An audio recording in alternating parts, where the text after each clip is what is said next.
Live news Puthukkad. കാലവർഷം നമുക്ക് അതിശക്തമായുള്ള കാലവർഷം ആയതുകൊണ്ട് നമ്മൾ ഉദ്ദേശിച്ചതിലും കൂടുതലും മണ്ണ് ഇപ്പോൾ പുഴയിൽ അവർ കൂട്ടിയിട്ടുണ്ട്. അപ്പോൾ ആ ഷട്ടറുള്ള കാരണം മണ്ണ് കുത്തിവലിച്ചാൽ പോകാത്ത കാരണം നമുക്ക് കൂടുതൽ ഈ ഏരിയ പുഴയുടെ ഒരു ഭാഗങ്ങളൊക്കെ ഇടിഞ്ഞു പോവുകയും ചെയ്യും. കൃഷിയും വീടുകളും വെള്ളത്തിൽ മുങ്ങാൻ സാധ്യതയുണ്ട്. കാരണം അത്രമാത്രം മണ്ണ് ഇപ്പോൾ ആ സൈഡിൽ നോക്കിയാൽ അവിടെ നോക്കിയ ആ സൈഡിലൊക്കെ മണ്ണ് കൂട്ടിയിട്ടാണ്. ഇതൊക്കെ കവിഞ്ഞ് വരണമെങ്കിൽ തന്നെ വെള്ളം അതേമാതിരി പൊക്കത്തേക്ക് കയറും. അപ്പം നെല്ലായി പന്തലൊരു ഭാഗത്തേക്ക് ശരിക്കും വെള്ളം മറിയും പ്രാവശ്യം.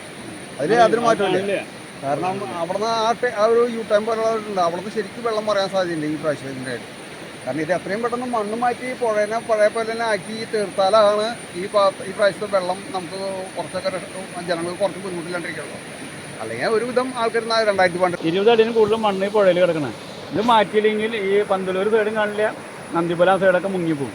കംപ്ലീറ്റ് നെല്ലായി പന്തലൂരൊക്കെ കവിഞ്ഞു പോകും. അത്രയും ഇതിലെ ഹൈറ്റിൽ മണ്ണ് കിടക്കണം.